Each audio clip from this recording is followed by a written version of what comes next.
So beginning our day, and just reflecting on how to bring Dhamma into our daily life, and it is essential to bring it into our daily life. It's because it's so easy to kind of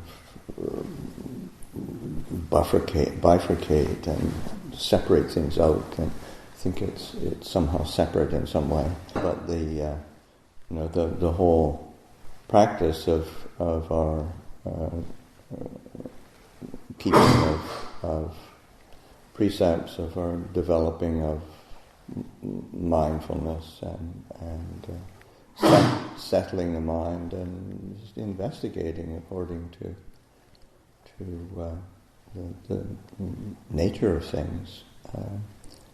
That has to go into all elements of our life and of our being, so that and of course one of the main things to be alert to or attentive to or use as a point of reflection is the whole way that we create a sense of I am,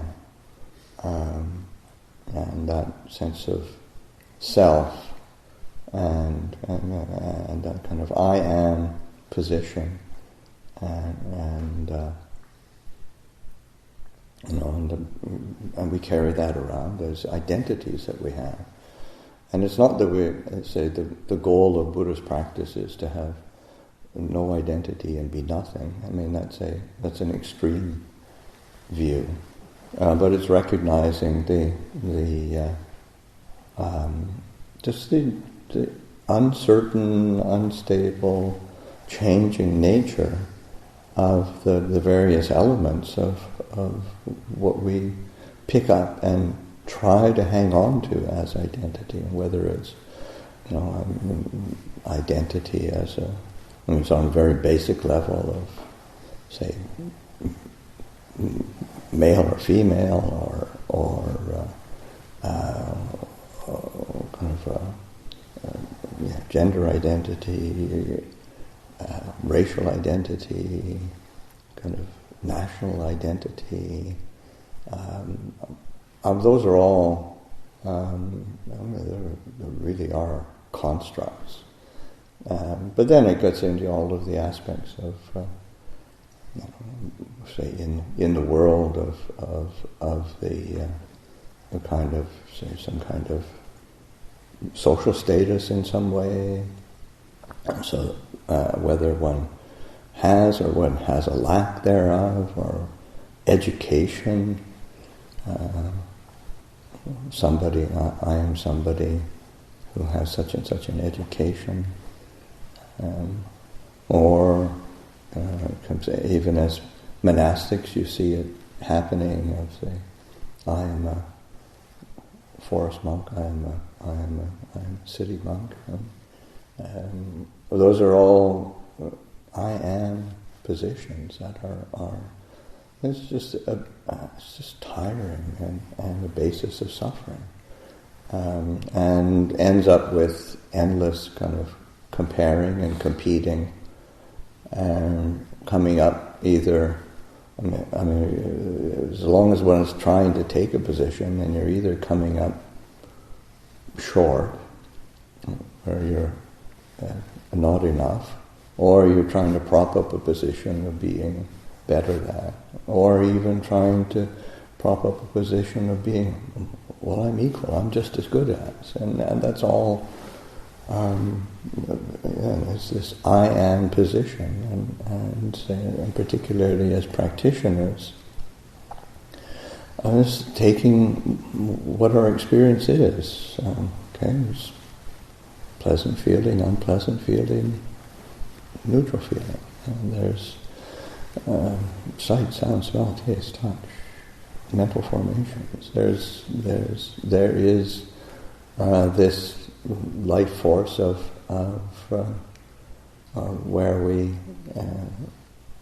we are going in one trajectory only. It's just getting old and getting sick and dying. I mean, that's ordinary. And again, one can take an I am position of that. I am, I'm getting old.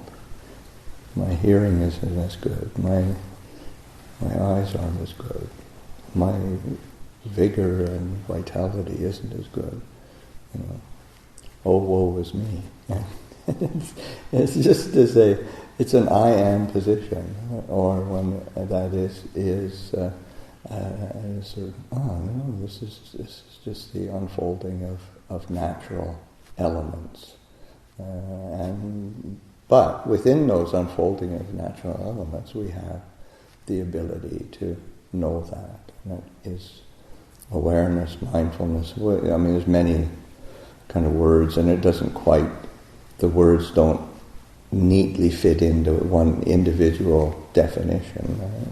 But there is this ability to know and to look after that, to see clearly, to know clearly, and to just reflect and understand and be comfortable with whatever we're experiencing, whether it's a situation where we're struggling and having difficulty, or where we think we've got everything under control. Those are all, they come and go, and it's not as if one is exclusive to the other. So as practitioners, as we go about our daily life, just being able to reflect, investigate, be aware, and be wary of that habit of trying to form and maintain or get rid of an identity.